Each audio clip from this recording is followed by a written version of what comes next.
एक छोटे से गांव में रामू नाम का एक गरीब आदमी रहता था।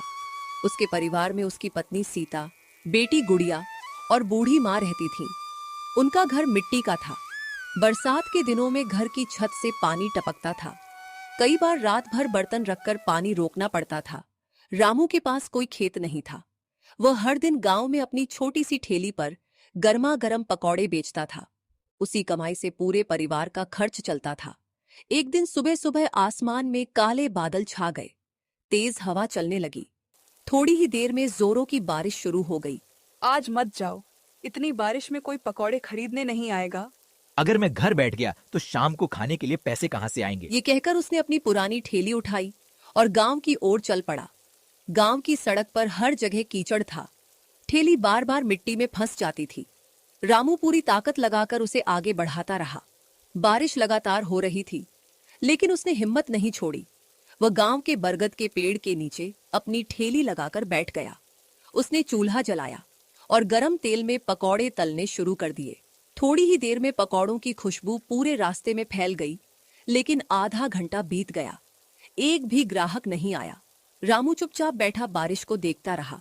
कुछ देर बाद एक बूढ़ा किसान वहां आया। उसके कपड़े पूरी तरह भीग चुके थे। बेटा, सुबह से कुछ नहीं खाया, 20 रुपए के पकौड़े दे दो। रामू ने मुस्कुराकर एक कागज में खूब सारे गरम पकौड़े रख दिए। इतने सारे मेरे पास तो सिर्फ 20 रुपए हैं। कोई बात नहीं बाबा, भूखे आदमी को कभी कम खाना नहीं देना चाहिए। बूढ़े किसान ने रामू को दिल से दुआ दी और खुशी खुशी चला गया।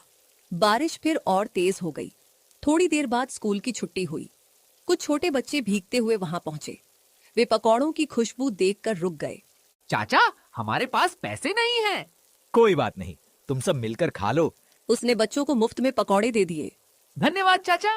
रामू उन्हें जाते हुए देखता रहा। उसके चेहरे पर मुस्कान थी, लेकिन मन में चिंता भी थी। शाम होने लगी। पूरे दिन में बहुत कम पकौड़े बिके थे। रामू ने सोचा, अगर रोज ऐसा ही हुआ तो घर कैसे चलेगा? तभी गांव का अमीर आदमी लालाजी वहां आया। रामू, ये काम छोड़ दे, इसमें कुछ नहीं रखा। काम छोटा या बड़ा नहीं होता लाला जी, मेहनत करने वाला कभी हार नहीं मानता। लालाजी बिना कुछ बोले वहां से चला गया। शाम को रामू अपनी ठेली लेकर घर लौट आया। बाबा, आज कितनी कमाई हुई? रामू ने जेब से थोड़े से पैसे निकाले और मुस्कुरा दिया। सीता सब समझ गई। कमाई कम हुई है, लेकिन भगवान मेहनत का फल जरूर देगा। रात को सबने मिलकर सादा खाना खाया। खाना खाने के बाद गुड़िया बोली, बाबा, एक दिन मैं खूब पढ़ूंगी और आपके लिए बड़ी दुकान बनवाऊंगी। रामू ने बेटी के सिर पर हाथ रखा और कहा, बेटी, बस मन लगाकर पढ़ाई करना, यही मेरे लिए सबसे बड़ी खुशी होगी। बाहर बारिश लगातार हो रही थी। रामू आसमान की ओर देखकर सोचने लगा, हे भगवान, बस मेरे परिवार का साथ हमेशा बनाए रखना। उसे नहीं पता था कि अगले दिन उसकी जिंदगी में ऐसा मोड़ आने वाला है जो सब कुछ बदल देगा। अगले दिन सुबह फिर से तेज बारिश होने लगी। आसमान काले बादलों से ढका हुआ था। रामू जल्दी उठ गया। उसने भगवान का नाम लिया और ठेली तैयार करने लगा। रामू, 2 दिन से कम कमाई हो रही है, आज भी बारिश है। अगर मेहनत करना छोड़ दूंगा तो भगवान भी मेरी मदद कैसे करेगा? इतना कहकर वह ठेली लेकर गांव के चौराहे की ओर चल पड़ा। रास्ते में कीचड़ बहुत था। कई बार उसकी ठेली फंस गई। तभी 2 गांव के लड़के आए और बोले, रामू चाचा, हम आपकी मदद कर देते हैं। दोनों ने मिलकर ठेली को धक्का लगाया। रामू ने उन्हें धन्यवाद दिया और आगे बढ़ गया। आज उसने गांव के पुराने बरगद के पेड़ के नीचे अपनी ठेली लगा दी। थोड़ी देर बाद गरम गरम पकौड़ों की खुशबू फैलने लगी। सबसे पहले खेत से लौट रहे 3 किसान आए। भाई, इस ठंडी बारिश में गरम पकौड़े मिल जाए, इससे अच्छा क्या होगा? तीनों ने पकौड़े खाए और रामू की तारीफ करने लगे। रामू के चेहरे पर कई दिनों बाद मुस्कान आई। लेकिन तभी अचानक तेज हवा चली। बारिश इतनी तेज हो गई कि उसकी ठेली पर लगी पुरानी प्लास्टिक फट गई। बारिश का पानी सीधे कड़ाही में गिरने लगा। रामू जल्दी जल्दी सामान बचाने लगा। इतने में हवा का एक तेज झोंका आया और उसकी आधी टोकरी कीचड़ में गिर गई। सारे पकौड़े खराब हो गए। रामू कुछ पल के लिए चुप खड़ा रह गया। उसकी कई घंटों की मेहनत एक पल में खत्म हो गई थी। उसकी आंखों में आंसू आ गए। वह आसमान की ओर देखकर बोला, हे भगवान, मैंने किसी का बुरा नहीं किया, फिर मेरी इतनी परीक्षा क्यों ले रहे हो? उसी समय गांव के कुछ लोग वहां पहुंचे। सबने रामू को उदास देखा। बेटा, हिम्मत मत हार, मुश्किल समय हमेशा नहीं रहता। रामू ने गहरी सांस ली। और फिर से चूल्हा जलाने लगा। जो थोड़ा सामान बचा था उसी से उसने दोबारा पकौड़े बनाना शुरू कर दिया। ये देखकर गांव के लोगों का दिल भर आया। धीरे धीरे कई लोग सिर्फ रामू का हौसला बढ़ाने के लिए उसकी ठेली पर आने लगे।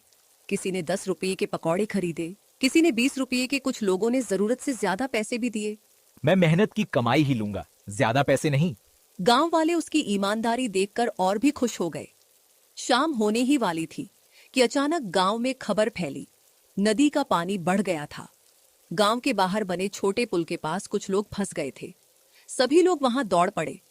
रामू भी अपनी ठेली बंद करके वहां पहुंच गया। उसने देखा कि एक बुजुर्ग दंपति बारिश में फंसे हुए हैं। पानी लगातार बढ़ रहा था। रामू बिना डरे आगे बढ़ा। उसने गांव के कुछ नौजवानों के साथ मिलकर एक लंबी रस्सी पकड़ी। धीरे धीरे दोनों बुजुर्गों को सुरक्षित बाहर निकाल लिया गया। सब लोग खुशी से चिल्ला उठे। बुजुर्ग दंपति रोते हुए बोले, बेटा, अगर तुम लोग नहीं आते तो आज हमारी जान चली जाती। रामू ने हाथ जोड़कर कहा, मैंने तो सिर्फ अपना फर्ज निभाया है। ये बात पूरे गांव में फैल गई। अब हर कोई रामू की तारीफ करने लगा। गांव के सरपंच ने भी ये बात सुनी। अगले दिन उन्होंने रामू को पंचायत भवन बुलाया। रामू थोड़ा घबरा गया। उसे लगा शायद उससे कोई गलती हो गई है। लेकिन जब वह पहुंचा तो सरपंच मुस्कुराते हुए बोले, रामू, तुमने हमेशा गांव वालों की मदद की है। तुम गरीब जरूर हो, लेकिन दिल के बहुत अमीर हो। रामू चुपचाप खड़ा रहा। अगले हफ्ते हमारे गांव में सावन का बड़ा मेला लगेगा। इस बार मेले में पकौड़ों की पूरी व्यवस्था तुम करोगे। ये सुनते ही रामू की आंखों में खुशी के आंसू आ गए। उसने कभी नहीं सोचा था कि उसे इतना बड़ा मौका मिलेगा। वह घर पहुंचा और सारी बात अपने परिवार को बताई। गुड़िया खुशी से उछल पड़ी। बाबा, अब तो आपके सारे पकौड़े बिक जाएंगे। सीता ने भगवान का धन्यवाद किया। बूढ़ी माँ ने कहा, देखा बेटा, अच्छे काम का फल एक दिन जरूर मिलता है। उस रात पूरे परिवार ने कई दिनों बाद खुशी से खाना खाया। लेकिन रामू के मन में एक चिंता भी थी। उसके पास इतना पैसा नहीं था कि मेले के लिए ज्यादा सामान खरीद सके। अगर वह सामान नहीं खरीद पाया तो इतना बड़ा मौका उसके हाथ से निकल सकता था। रामू सारी रात यही सोचता रहा। उसे बिल्कुल अंदाजा नहीं था कि अगली सुबह उसके दरवाजे पर कोई ऐसा आने वाला है जो उसकी किस्मत बदलने की शुरुआत करेगा। अगली सुबह भी हल्की हल्की बारिश हो रही थी। रामू अभी सोच ही रहा था कि मेले के लिए सामान कहां से लाए। तभी उसके घर के बाहर किसी ने आवाज लगाई, रामू, ओ रामू। रामू बाहर निकला तो देखा सामने गांव के वही किसान खड़े थे जिनकी उसने कई बार मदद की थी। एक किसान बोला, रामू, हमें पता चला कि तुम्हें मेले के लिए बहुत सामान चाहिए, इसलिए हम सब मिलकर तुम्हारी मदद करने आए हैं।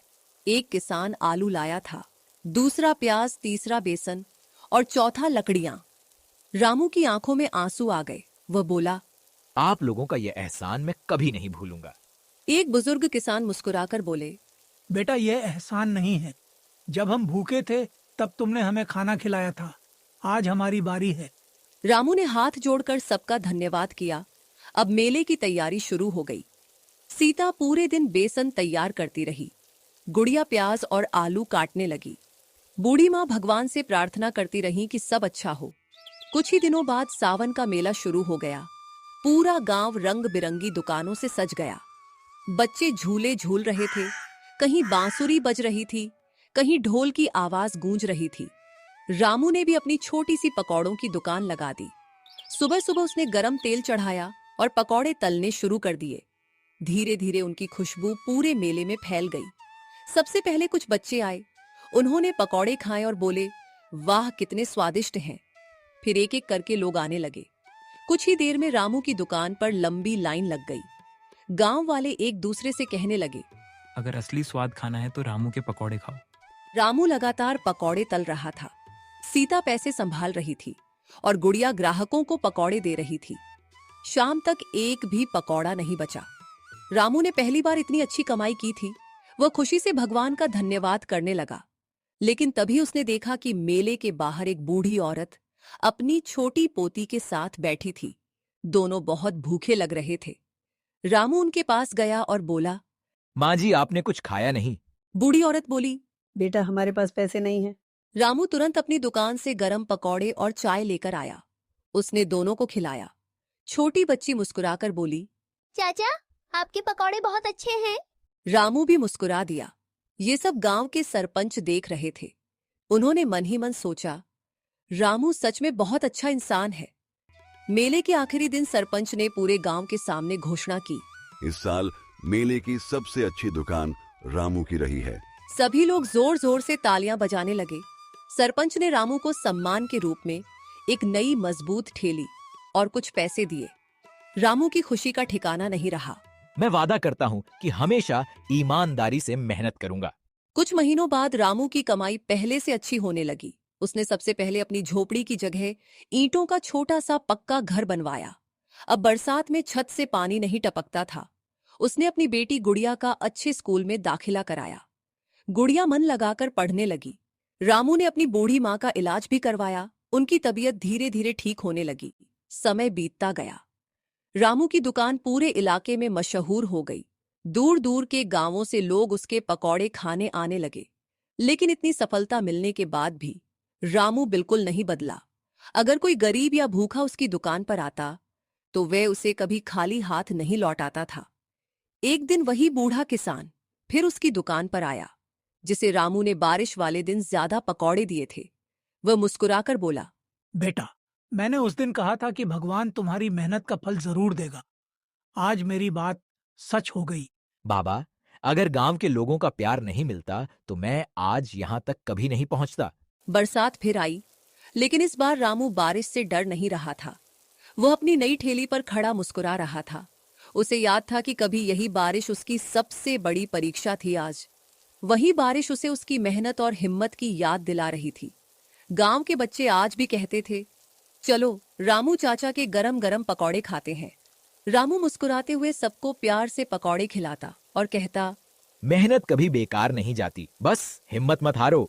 धीरे धीरे गुड़िया बड़ी होकर पढ़ लिख गई। वह गांव के स्कूल में अध्यापिका बन गई। उसे अपने पिता पर बहुत गर्व था। वह बच्चों से हमेशा एक बात कहती, मेरे पिता ने मुझे सिखाया है कि इंसान अमीर पैसों से नहीं अपने अच्छे कामों से बनता है। पूरे गांव में रामू की इज्जत होने लगी। लोग उसे सिर्फ पकौड़े वाला नहीं बल्कि नेकदिल इंसान कहने लगे। कहानी की सीख, मुश्किल समय हमेशा नहीं रहता।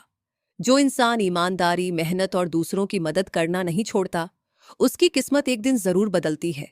मेहनत का फल देर से मिलता है, लेकिन मिलता जरूर है।